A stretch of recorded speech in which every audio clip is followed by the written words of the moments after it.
Okay, so we're going to go into now playing 40 big blinds deep. We can see small blind versus um, any of the positions. So we're going to have low jack opens and cutoff goes for a call. And we can see now we have a few more shoves. So we're shoving king jack suited, king 10 suited, king queen suited, queen jack suited, some jack 10 suited, some nines. So yeah, this is going to be interesting. We're going to look first of all at the ranges. So we look at the ranges here.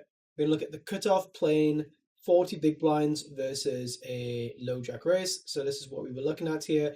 40 big blinds, low jack opens at 2.3x, the cutoff goes for a call, and then we go for a shove.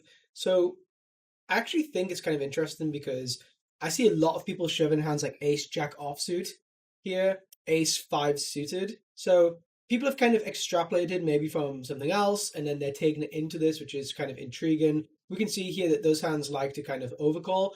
Remember, it's nice to have some hands which can call and then maybe call versus a big blind shove as well. Ace jack off. Again, similar to the previous video, it's not as high enough EV to go for a free bet call as say ace queen and ace king, or shove as ace queen or ace king. It doesn't have as much EV, so it prefers it to play slow. It's a bit like jacks when we're facing an open off 60 big blinds, like we spoke about. So let's have a look again at the ranges. Low jack off 40 big blinds is going to be opening very similar to the last range. So it's almost exactly, if we look at 60 big blinds and then we look at 40 big blinds, at 40 big blinds, the main difference is he's opening offsuit combos more aggressively. So if you look at king 10 off, queen 10 off, jack 10 off, queen jack off, so jack 10 off is like a 90% open, the shallower we are. Whereas at 60 big blinds, jack 10 off is basically a fold, queen 10 off is basically a fold, queen jack off is basically a fold. Ace 9 off is a full frequency raise. At 40, where at 60, it's not. So straight away here, we're seeing the difference that having high cards is going to be better for us. I'm assuming people's free bet frequencies may decrease, so we don't get start to raise fold our hand too much. So in the cutoff here, 40 big blinds versus a low jack open. You can see here again we have slow plays with tens, with jacks, with ace queen, with ace king again for 40 big blinds, and just again see how the solver chooses ace king offsuit always as the slow play rather than ace king suited. Ace king suited as a free bet just has way more equity. Well, not way more, but has more equity than ace king offsuit has. So the solver always chooses the lower equity hand as our slow play rather than the larger equity hand. I see lots of people going backwards on this. Lots of people free bet ace king offsuit saying, oh well, ace king suited plays really well as a call because we flop backdoor flush draws, etc. But you also flop backdoor flush draws or whatever when you get it in or when you free bet too. So it's kind of defunks the point. So yeah, ace. You can see here that one of the main differences, I believe, from 40 and 60 is that we play a lot more. There isn't the free bets going on with like sixes and sevens and fives. We also play a little bit more passive with suited aces. So if we look at 60 big blinds deep here, you can see the suited aces like ace queen, for example. At 60 big blinds, it free bets for value, but at 40 big blinds, it really doesn't want to free bet fold, so it plays basically pure call. Ace 7 suited, ace 8 suited are also playing more passively. If we look at king 10 suited, it's playing a little bit more passively.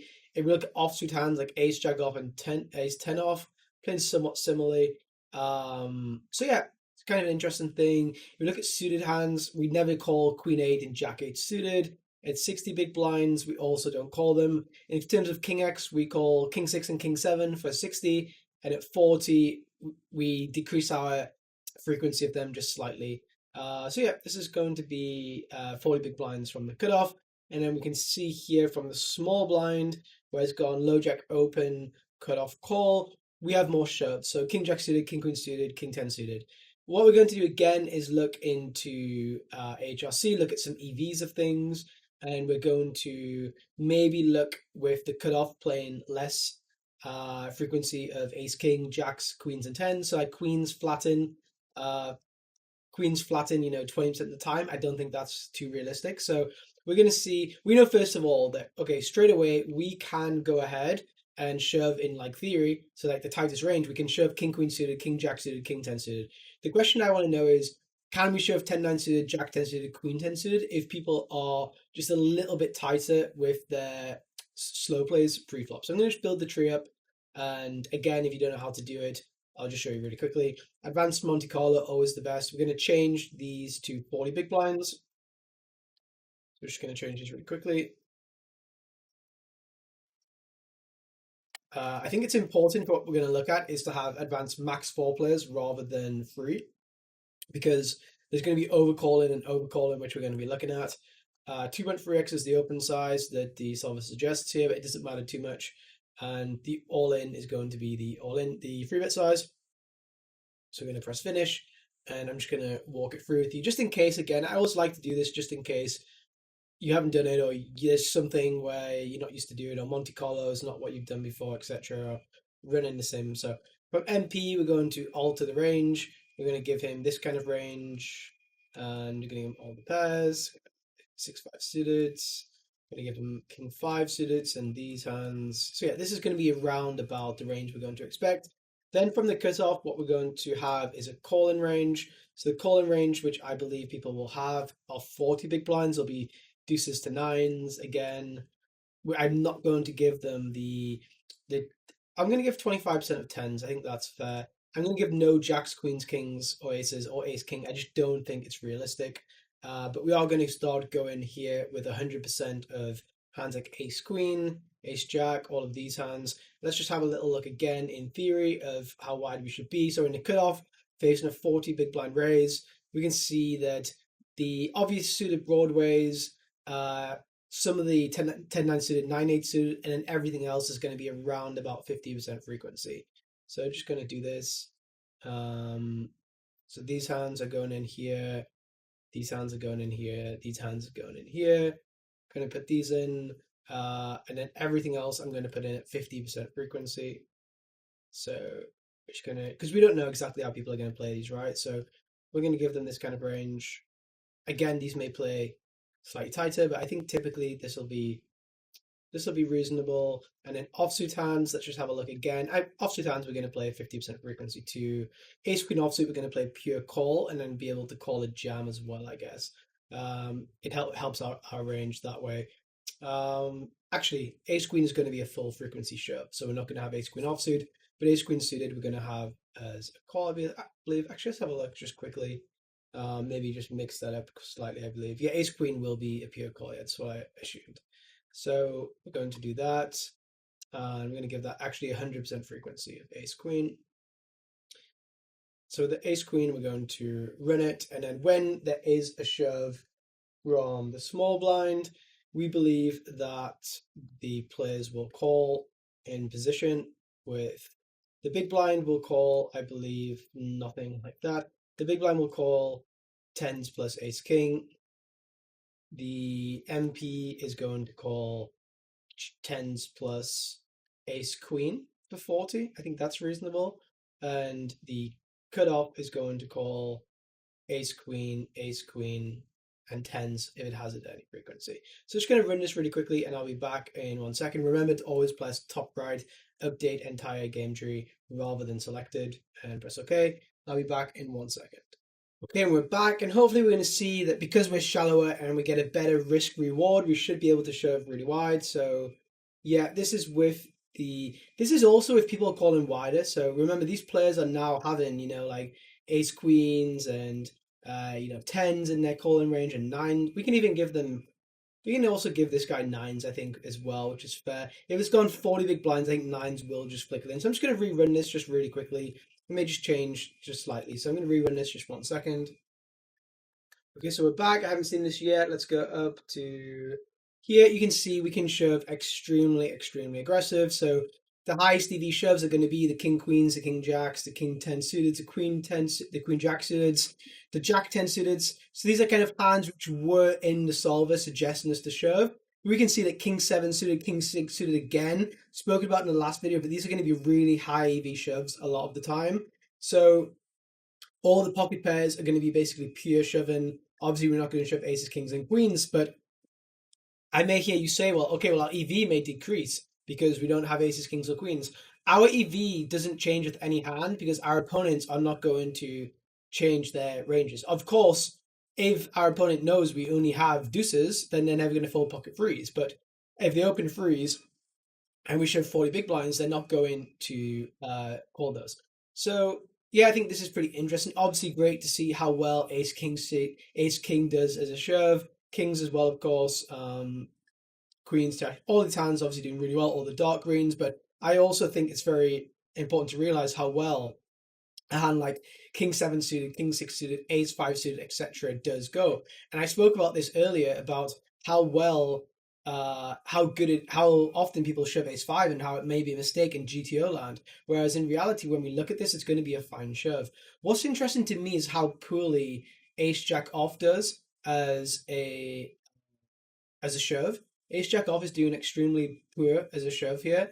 It's blocking a lot of Jack X suited hands from both players, I guess. So when we look back at the ranges, a lot of the hands which will be folding would be this Jack X here, offsuit Jack X hands like these ones, and then the caller in position is also going to have these hands pretty often. King Jack off, Ace Jack off, these Jack 10 suited kind of hands. So it's kind of interesting that Ace Jack does so poorly as a shove.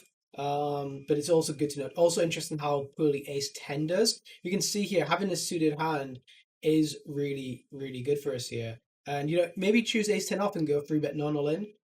That's also a range we want to have, right? If we have aces, kings, and queens and jacks, if we go back to multi-way and we look at 40 big blinds, there is room to have a non all in 3-bet range. So we can see that it's pointed out here as well.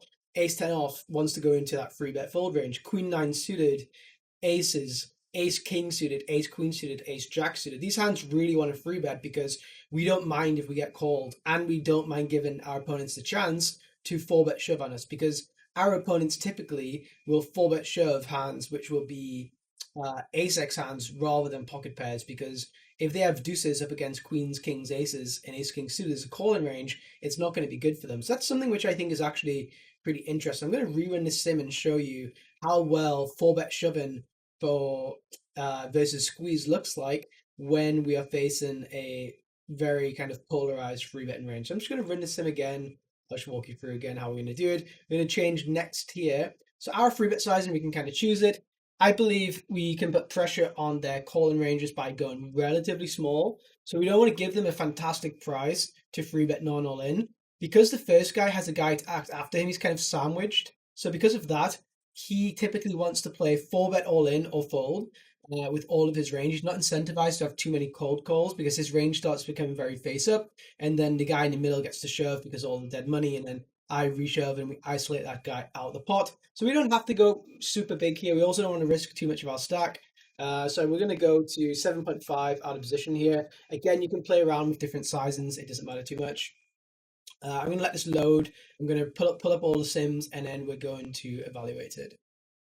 Okay, so in HRC, actually, if you do a small blind range for 3-betting, because there's going to be too many players afterwards in the pot, you can't do it. So all we're going to do is the big blind range, and then we're going to play against it. It's not going to change much of the sim really at all. So we're just pretending the big blind is the small blind. But if you look at things actually, we can actually evaluate here. Pull up the right spreadsheet that we can actually evaluate here that the big blind's going to play basically the same range anyway. And all we're trying to look at is how in position can play versus this kind of range, what he wants to 4-bet shove. So we can see, one thing I would say is that you're more incentivized to 3-bet the small blind than you are the big blind, because you want to knock out the big blind from his equity. If you overcall, your range is usually dead, and then the big blind gets to just squeeze a bunch against you. So I'm going to put up HRC here, and we're going to put this as the squeezing range for the blinds. It can be the small blind, the big blind, whatever. So remember, we're going to have loads and loads of all in. So our range is going to be quite narrow. So these hands here are all going to be all in already. These hands are going to be all in.